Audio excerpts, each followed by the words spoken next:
Ariane 5 is Europe's launcher to meet the challenges of the new century.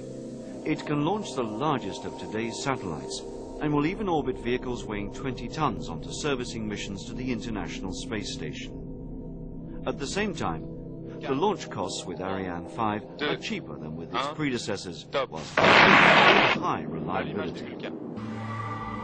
Today, satellites offer many-fold services that range from broadcasting thousands of television programs to more secure air traffic control, and from taking accurate weather pictures to global mobile communications.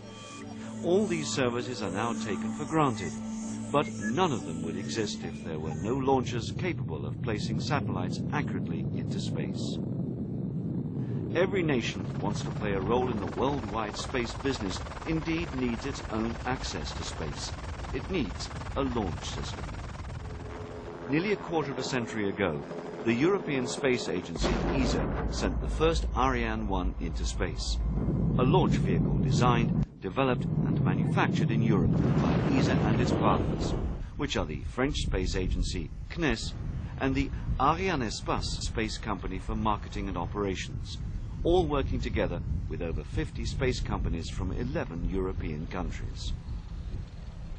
Since then, European launchers have progressively improved thanks to a steady development effort from Ariane 1 to Ariane 4, and a completely new generation Ariane 5 was developed during the 90s. In 2002, Ariane 5 will gradually take over as the workhorse of the Ariane family, and the last Ariane 4 launches in our long series are now being scheduled.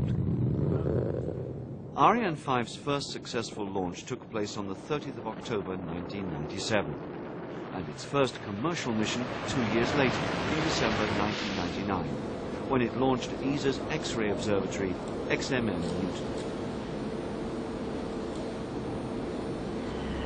Ariane 5 is a completely new launch vehicle, which, just like Ariane 1 20 years ago, took time, effort, and some setbacks until it proved reliable and economic.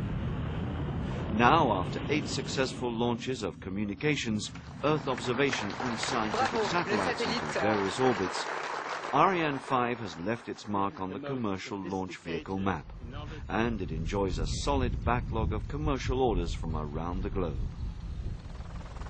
For Ariane 5, ESA built a new launch site at Europe's spaceport in Kourou, plus facilities to produce these solid boosters and to prepare the satellites for launch. The fact that Ariane 5 is a completely new launcher also means it's not the end, but the starting point of further improvements. More powerful propulsion systems and versatile upper stages will adapt Ariane 5 for a variety of missions. An added benefit is that future Ariane 5 launchers will be maneuverable and can even be used for combined missions to send satellites into different orbits.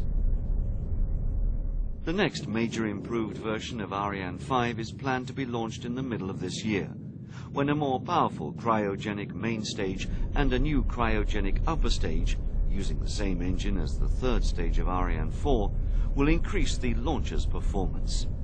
This Ariane 5 version ECA lifts payloads weighing up to 9.5 tons into geostationary transfer orbit, compared to 5.8 tons today.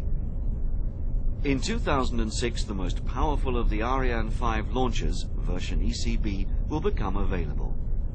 Its completely new upper stage will carry 25 tons of liquid oxygen and liquid hydrogen to feed the new, more powerful Vinci engine.